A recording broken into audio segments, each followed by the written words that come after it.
Hey guys, this is Drax, and today we'll be looking at something a bit overpowered. This time we're not going to be looking at the blurg though, I'm talking about the DC-15 LE for the heavy class. Now this weapon usually isn't something to shout about. Don't get me wrong, it's a good weapon, but what they've done I think by accident has made it into a god class weapon. Now this was brought to my attention by the Blue Bomber and a few other subscribers on the channel. Now the DC-15 LE is quite a unique weapon as its top attachment allows you to gain explosive shot. The blurg also does this, but not with consistent fire. Usually on the DC-15 LE this means you fire slower but then gain the advantage of explosive rounds. Since patch 1.2 this hasn't been the case. With the explosive shot equipped, this weapon is still firing at its normal rate with its normal cooldown and simply wrecking everything in its way. A simple way to describe this weapon at the moment would be a supercharged sentry that you can use all the time. Heroes go down in under 5 seconds most of the time, the explosive damage can't be blocked by lightsabers, and infantry don't really stand a chance at any range unless you perform a cooling flush. So if you have been getting melted in game, maybe you spawned in as a hero and died super quick to this weapon, then this is why. It's no doubt the best weapon in game right now with this bug, and until DICE fixes it, it's definitely worth checking the weapon out if you want to test its power. But please keep your fellow Battlefront players in mind, as they will not be playing on an even field whilst you're using this one. I doubt very much that it's fun to go against.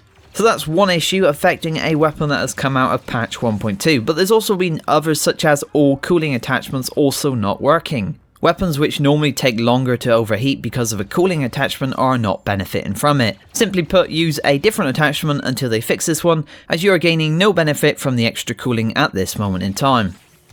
A few thoughts on the blurg 1120 now, and since the patch it's been evident that it's definitely not a strong weapon at range anymore. Remember, they reduced its end damage, making it more of a close to medium range weapon. This difference in damage balances it a bit more and makes the other option of the S5 a good choice on certain maps as it has better range. There is of course always the option of the SE44C, which is pushing into the #1 spot for the officer now with the blurg being nerfed again. And finally, a few words about the supercharged sentry. It's definitely feeling a bit better since the patch, and I would say it's now viable to use again. I've been using it a bit on my heavy. I personally would have liked them to revert it back to the original duration, but then add a resistance type for heroes to stop them taking so much explosive damage. That I think would have been the best solution overall. In fact, as evident with the problem with the DC-15 LE currently, explosive damage is simply too powerful against heroes and should not be so effective against them. I don't mind it against infantry so much, but against heroes it is too powerful. I heard they were going to do something about this a while ago, so it was disappointing not to see a change made to the explosive damage in patch 1.2.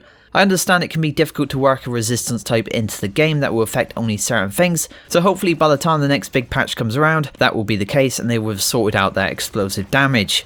As for the other stuff that needs fixing, a hotfix I would expect to come by Friday hopefully, but as updates have been taking a long time, we might even have to wait to next Tuesday. Expect they want to fix this one pretty quick, especially that DC-15 LE as it's so strong at the moment. So guys, I hope you have enjoyed this short video. Please make sure to leave your thoughts below. I'll be back soon with some more guides and live streams. So as always, thank you for watching and I'll see you next time.